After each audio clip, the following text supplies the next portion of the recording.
زینب رضی اللہ تعالی عنہ روایت کرتی ہیں، ایک عورت بوڑھی آیا کرتی تھی اور وہ دم کیا کرتی تھی۔ ایک لمبی ساری چارپائی ہوتی، ایک ایسی چارپائی جس کے پائے کافی طویل تھے۔ عبداللہ ابن مسعود رضی اللہ تعالی عنہ جب داخل ہوتے، اذا دخل تنحنح وصوت، آپ جب گھر میں داخل ہوتے تو آپ کھانستے اور آواز نکالتے کہ پتہ چلے میں آ رہا ہوں۔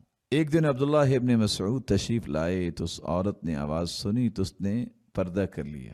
عبداللہ ابن مسعود تشریف لائے اور کیا دیکھتے ہیں کہ ایک دھاگا باندھا ہوا ہے، تو مجھ سے پوچھتے ہیں یہ کیا ہے؟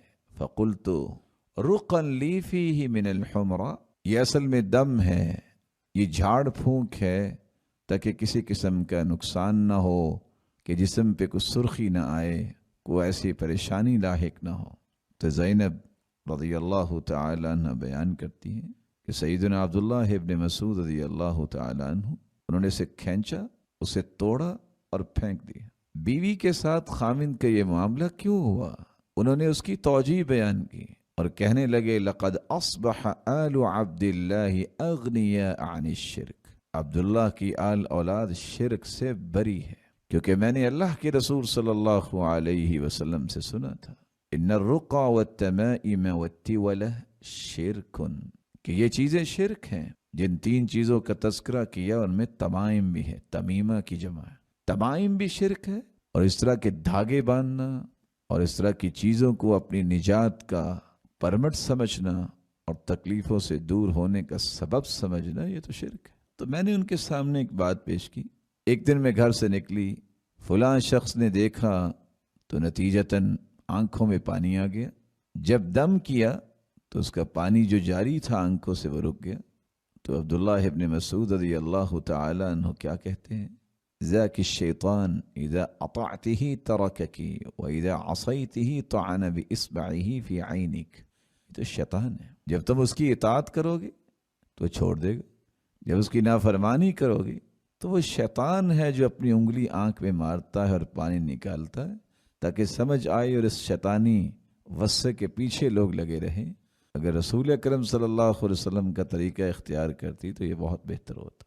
اذهب البأس رب الناس واشف انت الشافی لا شفاء الا شفاؤک شفاء لا یغادر سقما، آنکھ میں پانی ڈالو اور یہ دعا پڑھ لو، اے لوگوں کے پالنے والے اس مصیبت کو لے جا، شفا دے دے، تو ہی شفا دینے والا ہے، تیری شفا کے بغیر کوئی شفا نہیں ہو سکتی۔ یہ روایت صحیح الجامع میں ہے 1632 اور سنن ابن ماجہ میں 3530۔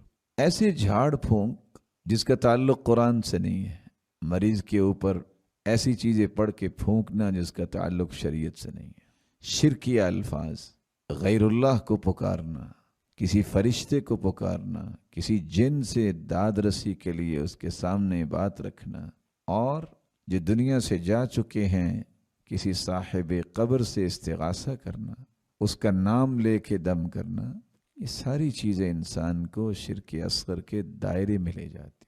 اس لیے آپ صلی اللہ علیہ وسلم نے فرما دیا تھا، عوف بن مالک سے روایت ہے، یہ روایت صحیح الجامع میں ہے 1048، اعرضوا علی رقاکم لا بأس بالرقا ما لم يكن فیہ شرک، اپنے اپنے دم مجھ پہ پیش کرو تاکہ میں دیکھوں کون سے دم ہیں، اور ساتھ یہ ایک فیصلہ دے دیا وہ دم کرنا جائز ہے جس میں شرکیہ الفاظ نہ ہو۔ قرآن مجید پڑھ کے آپ دم کر سکتے ہیں، رسول اکرم صلی اللہ علیہ وسلم نے خود دم کیا ہے، وہ اذکار وہ دعائیں سکھائی ہیں وہ پڑھ کے دم کرے۔